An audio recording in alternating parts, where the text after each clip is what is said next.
Hey there, Off Grid Amateur Plus here. I'm just walking the walk and walking out my own advice, which is, how to make a woman happy. Tip number 2, bring her food, which is why I have a texted list of items that she'd like from the store. But while I'm here, I wanted to do a real quick video on DoorDash. I've been trying out different gig platforms to have a little more diversification in my income streams. I got one on the Flex, my impressions of that and what I think about that. And I've been doing other ones, but I wanted to do this one on DoorDash because, I would say DoorDash, don't insult me. The problem that I have with the DoorDash specifically is the number of low offers. Now, when you start doing this gig economy thing, you have to ask yourself some very important questions like, what are the minimum standards that I want to see on any type of delivery that I'm going to accept? Are you going to accept a delivery from a store that makes you sit in the drive-thru for 20 minutes because they won't open their lobby up, like some of the fast food chains? Also, the shop and delivers, which eat up way too much time for me. Now, I know what my minimum standards are, and you have to consider for yourself 3 things. The amount of time you spend making that delivery, how many dollars that delivery pays, and then how many miles you're going to have to travel to complete it. But the 2 big ones that I look at when I'm deciding whether or not to accept or decline an offer are the miles driven and the dollars paid. So the dollars to mile ratio.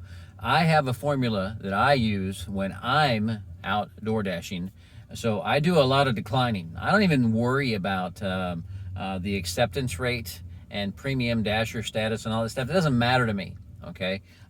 What I care about is how many dollars per mile that I'm getting paid to deliver these things, to make it worth my while. And something to consider is that the IRS actually gives you 56 cents tax deduction for every mile you use for work.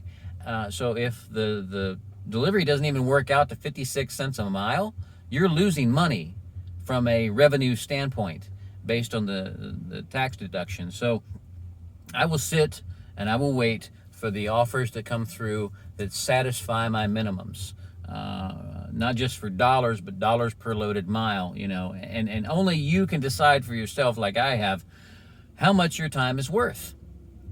Because really what you're doing is you're selling hours of your life.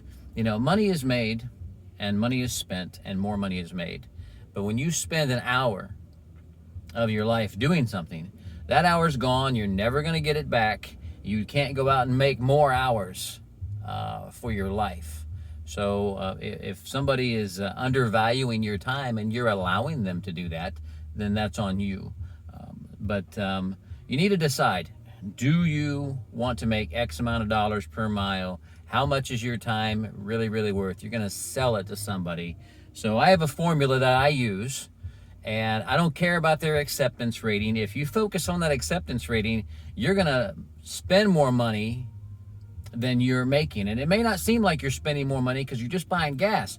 But the fact is those are the obvious costs, filling up that tank. But the hidden costs, the ones that you don't see, the ones that show up later, is when you got to replace that tire, or you have to do oil changes, tune-ups, maintenance, and repairs on your vehicle, because it is your livelihood. Without the vehicle, you're not making deliveries. So, when the IRS says that they're giving you 56 cents per mile deduction, figure that's what it's costing you to operate your vehicle. I mean, that's all costs included. Your insurance, your licensing, the maintenance and upkeep, the fuel cost, everything. You may have a car that gets 40 miles to the gallon, and you might be doing a little bit better. But the fact of the matter is like, it may seem that way until later when that big repair bill comes in. So set a standard for yourself. When they throw out those lowball offers to me, I just hit decline. And I tell them the truth. Distance is too far. The offer is too low, and they want to know why. Well, that's why, because it's too far. The miles per dollar doesn't work out for me, or it's too low. Now, just occasionally, I'll get an order and they'll tack one on, and it'll be like an additional. I had one recently that was like a half a mile further for $2 more. So I'm like, all right, that's pretty good. I mean, you're going to drive another half mile, you stop at another store and you pick up $2 more, and then there's the potential for actually getting more in tips. And I don't understand why they won't disclose the full amount. They would get more drivers accepting offers if they would just disclose to the drivers in the app the full amount of the delivery. Oh, sure, it's nice getting the surprise when you show up and you complete the delivery and, hey, look, it's $2 more than you expected. I don't care about the surprise. I would be more apt to take that one right out of the gate if I knew exactly what it was going to pay. There's a phrase that maybe the younger people haven't heard it, but they say bird in hand is better than two in the bush, okay?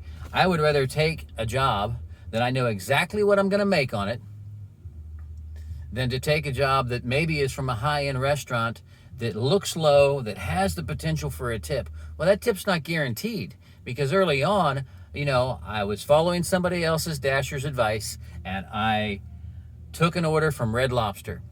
It was like $5.25 is what the order was, but I'm like, this is a Red Lobster order. They're getting 3 items. The total bill for them was like $63 and stuff.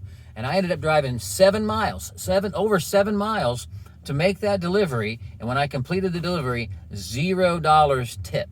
Okay, I learned a valuable lesson that day. $0. I had to drive another 7 miles to get back to the area, so I try to keep my deliveries close and tight so I can get back to the area where the restaurants are, and then set a minimum for yourself. Don't let them decide for you with this so-called acceptance rating. I don't care about your acceptance rating. I know people that had 99% acceptance rating and were borrowing money for gas just so they can keep going, and I have right now, I think my acceptance rate is like 14%.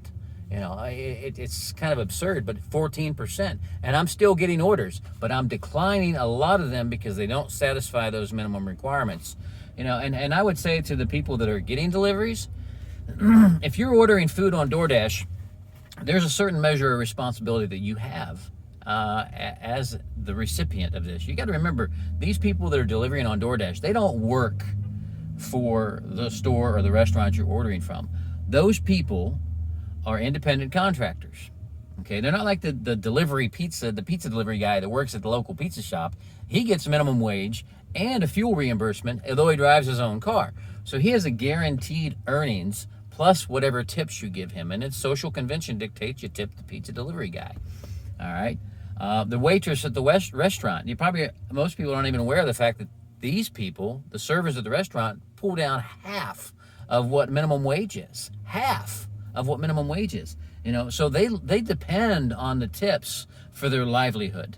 And they're driving to the restaurant, and that's where their expenses end. Just drive to the restaurant and work your shift. These delivery drivers that go to the restaurant on your behalf, that normally don't offer delivery but do it through platforms like DoorDash, they're driving their own vehicles. They have ongoing expenses because they're continuing to drive their own vehicles. They don't receive a base wage at all. DoorDash's base pay is super, super low on most of them. So they depend heavily on the gratuity. And I would present the notion that if you're dining out at a restaurant or ordering pizza in or ordering food on DoorDash and you cannot afford to tip the service provider for that convenience or luxury service of having that food brought to you, or the luxury of dining out, because it is a luxury. Dining out's a luxury. A lot of people can't afford to do it. But if you cannot afford to tip the server, then I would say that you can't afford to dine out. You might want to just use that money more wisely and exercise some stewardship. Go to the grocery store, buy some groceries, and prepare meals at home. The food will stretch much, much further and go longer. The occasional adult indulgence is fine, but remember, it's a luxury, and you need to tip the server or the guy delivering the pizza or the DoorDash driver, or on any one of those platforms. Make it worth their while, so they're going to want to continue to do that. I don't know that I've ever, that I can remember, that I didn't tip generously, because I know that they're not receiving a high wage. They rely heavily upon that gratuity to get them through. But the DoorDash drivers, especially the ones that drive for DoorDash and other platforms, they they're at even greater expense because their expenses are ongoing. They don't get any fuel reimbursements. They're not getting a base wage, you know. So, and also make it easier on them and yourself. You'll get your food faster. That ought to be motivation enough to get your food faster. But I couldn't tell you the number of times I try to deliver to a person's house, and they have the most obscure placement of their address numbers for their house. It's not clearly visible. Sometimes they're small, and if it's at night, these numbers not only need to be big, but they need to be illuminated. You need to have a light on them, you know, because I'm driving around with a tack light shining on houses, trying to verify addresses. If you're going to have a delivery brought to your house at night, then as a courtesy, just get really visible numbers for your house, even if it's just a so you don't want those numbers exposed all the time. That's fine. Your anonymity is your business. But get yourself one of those ones that light up at night and they're backlit. And you can just put a screw or a nail on your porch post that faces the street. So when that driver's approaching, he's not going past your house and doubling back and trying to find it, not sure if he's at the right place. You're going to get your order faster. And you're going to make that delivery driver want to keep doing it, which affords you the convenience of ordering from a fast food restaurant that doesn't otherwise have delivery. You know, so yeah, I had some frustrations with DoorDash. I was thinking about quitting DoorDash just because I was like, are they kidding me? This is insulting. I don't want to take orders that are so low. I'm going to sit here forever. But you know what? Work multiple platforms. Look at all of them while you're waiting for orders to come in. And only do the ones that satisfy your minimum requirements, you know, for what you will invest your time in. Remember, an hour of your life once spent, you're never going to get that back, you know. So that's my take on DoorDash. Grubhub is a completely different animal. You know, they don't even disclose when you accept the offer how far you're driving. At least DoorDash will give you the miles from where you are to the store to the customer's house. You know, and that's better than some of the other platforms. I mean, I got to give DoorDash credit for that. At least they disclose that information so I can choose whether or not to accept it. The only bone that I have to pick with DoorDash is the fact that they're not doing full disclosure on the complete order as far as the tip goes. I don't know what the motivation is for hiding that, you know, but the fact of the matter is I would accept more offers, and my acceptance rate would probably go up if they disclosed the full amount. You know, if there's going to be an additional $3 that shows up on that in tip, that's going to send that additional $3 could be enough, just enough to kick it over the threshold for the minimum standards that I've set for myself.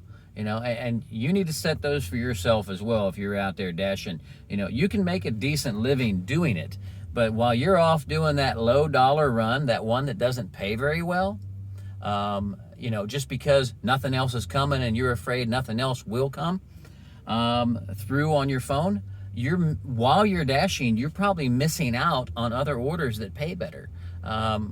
I saw an order that came in that was just barely at my threshold, and it was a shop and deliver. It paid like $12.50. I had to go shop for items, then I had to deliver the items, which really eats into the time. And I declined that offer, and then literally a few minutes later, another offer came in that paid $10.25 and more than exceeded my minimum requirements for whether or not I'll take the job. You know, because you are an independent contractor, you can turn down the job. You're allowed to do that. It isn't like working in a regular place of employment where the boss comes up to you and says, "Hey, we need you to run 50 of these parts by lunch." You know, because you have to take direction and order from them. But what's the point of being self-employed and an independent contractor if you can't say no? You know, just tell them, no, I'm not going to do it. You're not going to undervalue my time, okay? If they're undervaluing your time, you're allowing them to do it. Don't allow them to do it, okay? That's pretty much all I have to say about DoorDash. You know, at first I was ready to just quit, and now I'm like, you know what? As long as I'm calling the shots, I can keep doing DoorDash. And, you know, my primary source of income pays way better than these platforms, okay? But I'm looking at diversification for income so that I can possibly retire earlier. That'd be great. And, you know, the lifestyle that I live, if you see my channel, you know, very soon that lifestyle's costs will drop substantially due to some financial obligations dropping off. But and in that case, my needs changed dramatically. So I don't have to spend freezing cold winters out in the middle of a job site in the middle of nowhere with a cold, wet rain falling down on me, and the bosses are like, "What's the matter with you? You aren't you work?" You know, because we're freezing. We don't have tools. We don't have good, clear direction. We don't have material. And then, you know, if they don't satisfy those three requirements, then I can't do my job, and it's not really my failure, it's theirs. But they don't see it that way. So I want to have the ability, and that's why I live the way that I live. I want to have the ability to look at a boss who's asking me to do something that's unethical, or unsafe, or asking me to work in conditions that are just horrible, that I can walk out of there, jump in my vehicle, and go do something else. It may not pay as much, you know, but it all depends on what kind of lifestyle you want to lead. If you check out my other videos, you'll see that I lead a lifestyle that is like very simple and basic, off-grid. And there's more of that stuff coming. There's a few things in there I throw in there just for levity and fun, but the idea behind these gig platforms is supposed to give people latitude, lateral movement, the ability to make their own decisions and choices. But remember, it is a business. Set aside money for taxes. Use some of those mileage trackers like Stride, or there's another one that I use. I can't think of the name of it right now. I really like it because it links to all the different platforms and it keeps track of my earnings, and then it breaks down how much I'm making per hour, what my mileage deductions is, and it really makes things easy for you. So look up those apps you can download on your phone that'll link to these accounts, because right now I got probably 5 or 6 different platforms that I work on a regular basis, and I'm always checking. And my doing this has benefited people in my life, because now I was able to coach them and show them how to do the same thing. You know, and these are people that don't have the skill sets that I have for construction and the trade, where I can command a higher wage and benefits and health insurance, but this will give them more earnings, even for some people, earnings period, that didn't have that available to them. So I know this one was really, really long-winded. I hope that I gave you some good information for you know, running your freelance, independent contractor, gig worker, whatever you want to call it, way of life. But you know, watch it a couple of times. If you need to go over the points, write some stuff down. It's really been working out good for me. Granted, I can make more money in the trade, but I can call the shots on when, how often I work, what conditions I work in. You know, you get out there on these job sites and it's ridiculously cold, or they want you to work in a freezing cold rain, or it's ridiculously hot. And I'm getting older. I turned 50 this year. I don't want to put myself through that. You know, studies have shown that people who retire at 55 versus people who retire at 65, 65-year-olds end up collecting about 18 pension checks. And then the 55-year-olds end up collecting pension checks that go 2.5 decades. You know, and the message here is the toll that it takes on your body working in that job that you could easily do when you're younger dramatically shortens your life. You know, so I'm looking for ways to ease the burden on my body, ease the exposure to the extreme heat conditions, possible heat stroke, hypothermia, you know, working out on slippery, wet surfaces in the wintertime. When you get older, you're not quite as nimble, and when you fall, well, you know, that's the downward spiral. Ask any doctor, how do you live a long time? They'll say, don't fall. You know, if most people, when they fall, they break a hip or something like that when they get to a certain age, and that usually marks the beginning of the downward spiral for them. You know, their health just continues to deteriorate and get worse and worse. So, you know, you want to call the shots for your own way of life. You know, you can do it, but don't undervalue your time. Set a minimum standard and stick to it. Don't say, well, I haven't made that much money, because, you know, you take that offer that's, it's a little bit less than I'd like, you know, and then you accept it, and then another offer would have come in for you to take another job that would have satisfied your criteria. But you don't know that because you're working another job at the time, you know. So best of luck to you on your DoorDash ventures. I really hope that you succeed at it, you know. But I would just ask DoorDash, please disclose the full entire amount. Why you would hide this stuff is beyond me. I just don't understand why you would not tell people what they're going to make up front. Every business model, before they accept a job, they want to know how much they're going to spend, how much they're going to make, and how long it's going to take. Those are 3 criteria for determining whether or not they'll even take the time to do the job. Now, certain things pop up that are unexpected, but how much am I going to make? How much is it going to, how long is it going to take? That's really important.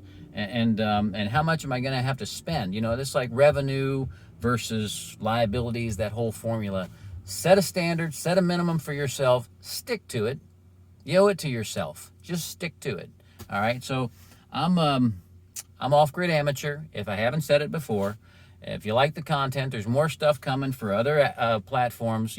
Click on the subscribe, hit the notifications bell, do all, it's 3 clicks. It's really quick. It's really fast. It's really easy, and when I post new stuff, you'll get notifications about it because I got more stuff coming for other platforms. I just don't want to do them all at once. And I'm also going to do more stuff for my off-grid way of life, as well as occasional monologues like the series I got going on how to make a woman happy, or soft kitty blues, just for fun. So anyway, y'all have a great evening. I'm going to run in here and demonstrate to my wife that I love her by exercising how to make a woman happy. Tip number 2, bring her food. All right, good night.